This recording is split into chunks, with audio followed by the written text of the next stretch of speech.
اعوذ باللہ من الشیطان الرجیم بسم اللہ الرحمن الرحیم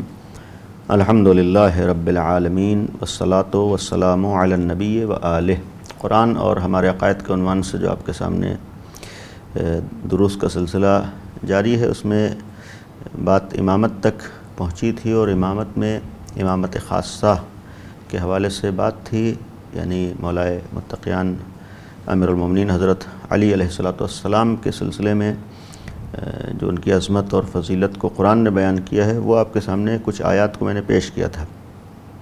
کل 6 آیات بیان ہوئی تھی، ایک اور آیت امام علی کے سلسلے میں ہے، اور ان آیات کا ایک مفہوم یہ بھی ذہنوں میں رہنا چاہیے کہ اس سے ایک باعظمت ذات اور بافضیلت ذات کی ہمیں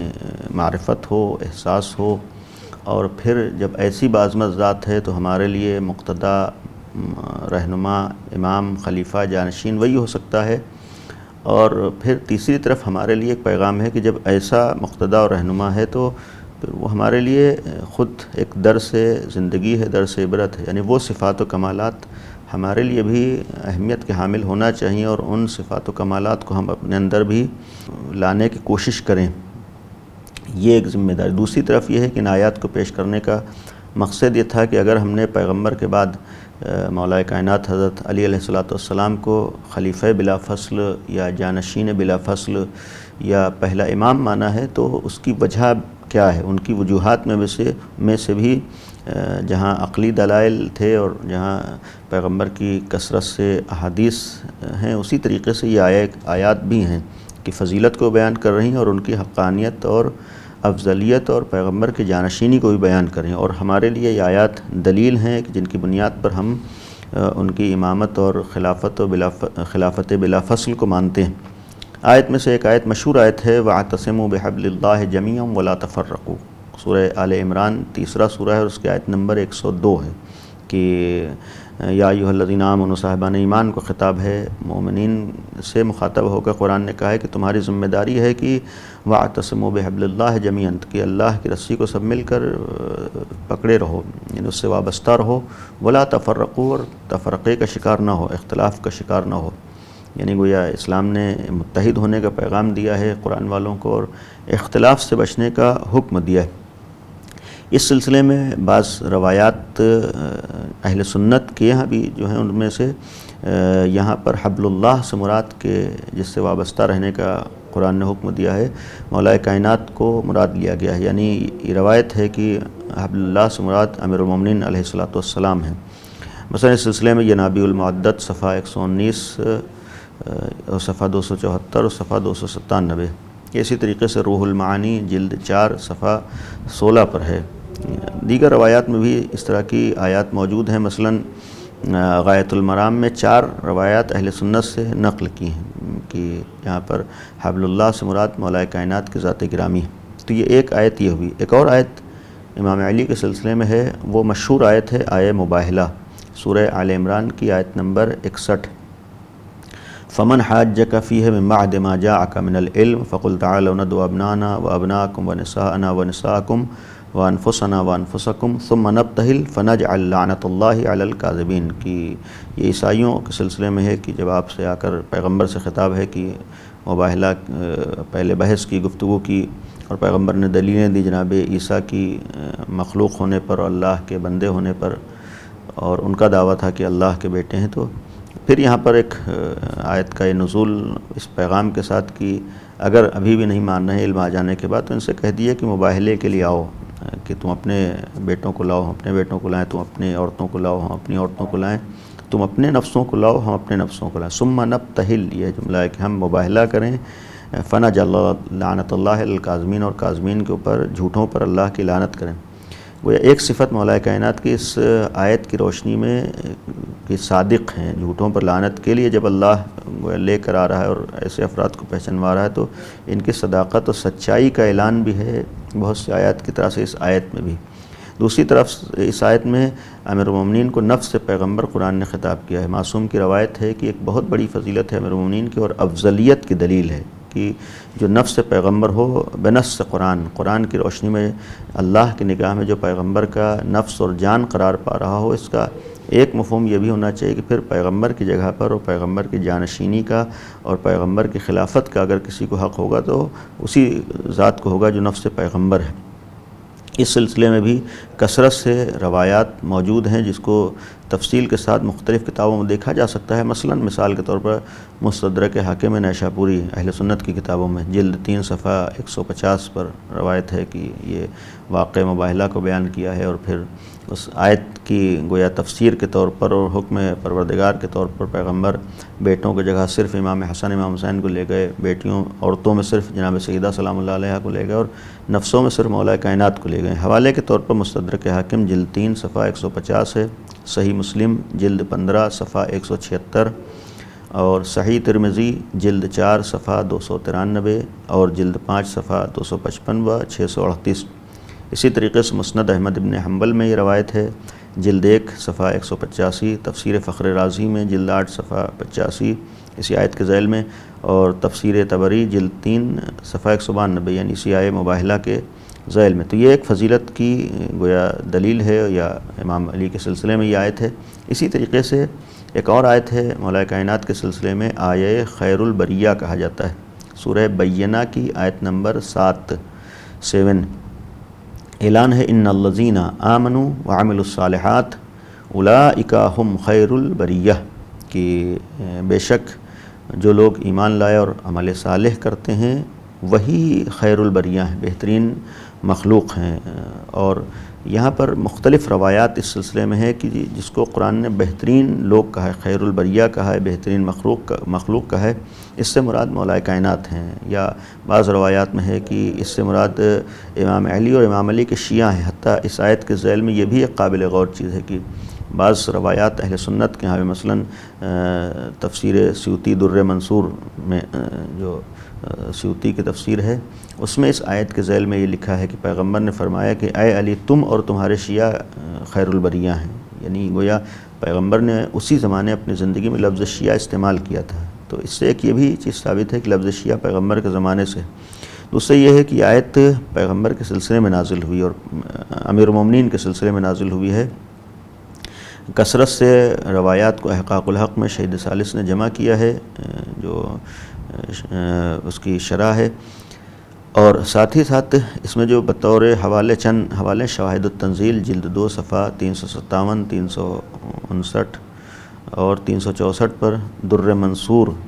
یعنی وہی سیوطی کی جلد 6 صفحہ 379،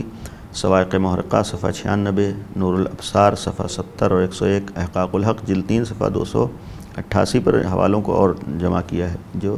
دیکھا جا سکتا ہے۔ تو اس میں بھی بہترین مخلوق امام علی کو اور امام علی کے چاہنے والوں کو شیعوں کو کہا ہے۔ یہ فضیلت کی دلیل ہے اور حقانیت کی دلیل ہے، اور اس میں ایک پیغام ہے کہ گویا علی بہترین ہیں، بہترین مخلوق ہیں ان کے چاہنے والے، تو جو بھی چاہنے والا ہے اس کے لیے درس ہے کہ اسے اپنے اندر اچھائیوں کو لانا ہے اور اپنے کو برائیوں سے بچانا ہے، بہترین انسان بنا، اپنی نگاہ میں نہیں بلکہ اللہ کی نگاہ میں عملاً وہ بہترین انسان ہونا چاہیے۔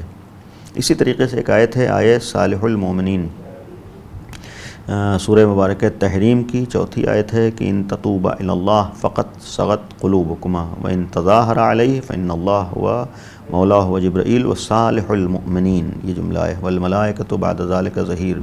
اور یہ پیغمبر کی 2 ازواج سے خطاب ہے کہ خطاب کر کے کہ اگر تم دونوں توبہ کرو